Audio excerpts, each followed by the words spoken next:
I'm just asking you. You're a good guy. I voted for you. I know you're a nice guy. This is important. You need to leave. Here, can I give you a phone?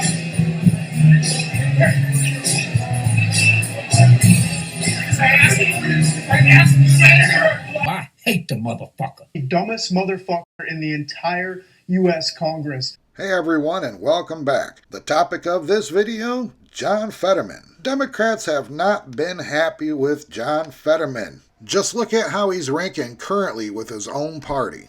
Back in 2023, he was a Democrat liberal darling. He was at plus 68 points. Look at how low he has fallen down to negative 40 points. He's down there with the Titanic. Yeah, that's pretty low. Many of them are furious because they think Fetterman is siding with Republicans instead of staying loyal to the team. They expected him to fall in line, but he's doing something different. He's putting the country ahead of blind party loyalty. The dumbest motherfucker in the entire U.S. Congress. What are you doing, my guy? You are supposed to be part of the opposition party. You are supposed to say, no more endless wars. Instead, what does this guy do? He votes with Republicans to shut down a war powers resolution, basically saying, Daddy Trump, you can fucking bomb Iran for all I care. That kind of angry rant from a Democrat voter really shows how unhinged the reaction has gotten. This guy is mad because Fetterman sided with Republicans to block a war powers resolution that would have tied President Trump's hands on military action against Iran.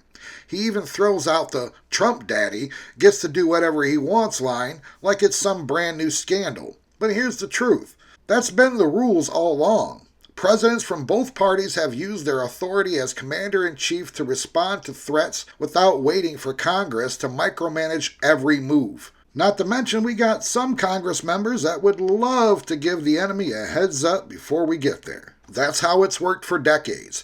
Whether it was strikes under Obama, Biden, or now Trump, Fetterman's vote wasn't about handing Trump unlimited power. It was about not letting partisan politics weaken America's ability to deal with a dangerous regime like Iran. Fetterman has been clear. He supports strong action to stop Iran from getting a nuclear weapon, and he's baffled why more Democrats aren't backing real national security moves. Instead of playing team games, he's putting the country first. Meanwhile, the rest of his party keeps pushing resolutions that look more like attempts to kneecap Trump than serious policy for Americans. And let's not forget, Fetterman recently pointed out that Democrats don't even have a real leader right now.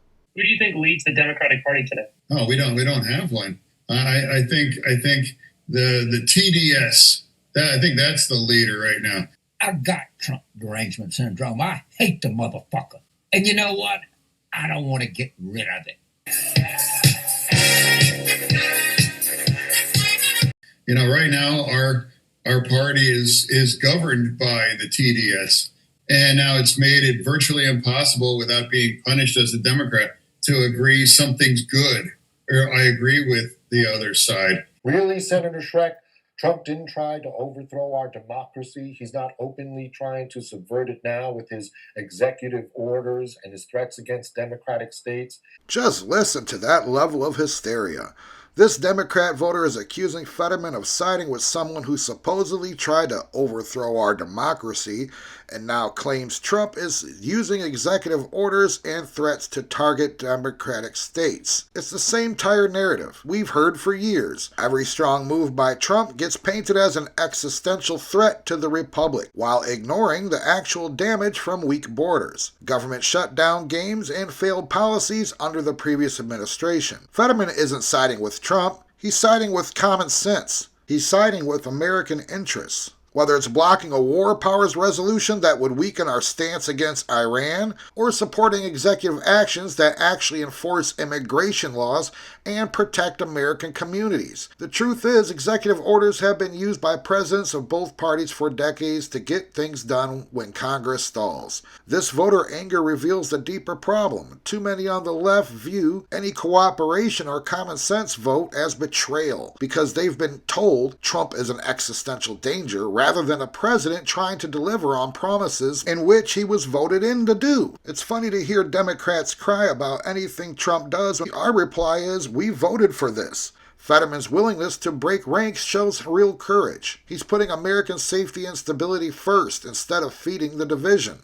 Now some are saying that he may as well switch parties at this point. John Fetterman is showing us yet again that he is Diet MAGA or MAGA Light. I don't know why he hasn't switched parties at this point. That's the million-dollar question a lot of frustrated Democrat voters are asking right now. Why hasn't John Fetterman just switched parties? He's choosing practical common sense over blind loyalty. That independence is exactly what's making his own base turn on him while he's winning respect from Republicans. Republican support for him in his state climbed from 59 to 73%. That crossover appeal shows that he's tapping into something bigger than party labels. Voters on the right appreciate a Democrat who won't let hatred for Trump block basic security funding or strong national defense moves. They see a guy who puts America first when it counts. And to Democrats, there's something wrong with that in itself. The left demands that he switch parties proves how intolerant they've become.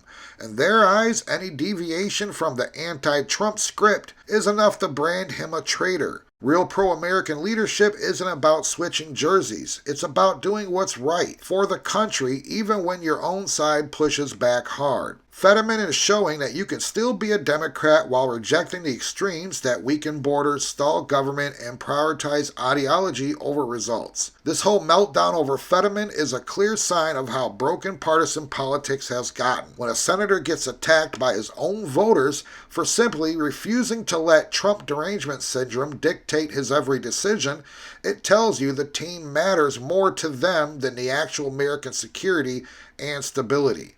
As pro-Americans, we should welcome any politician, red, blue, or otherwise, who's willing to put the country ahead of the party. But these have been my thoughts, not yours. Let us all know what you're thinking. I appreciate you watching. Until next time, you have a good one.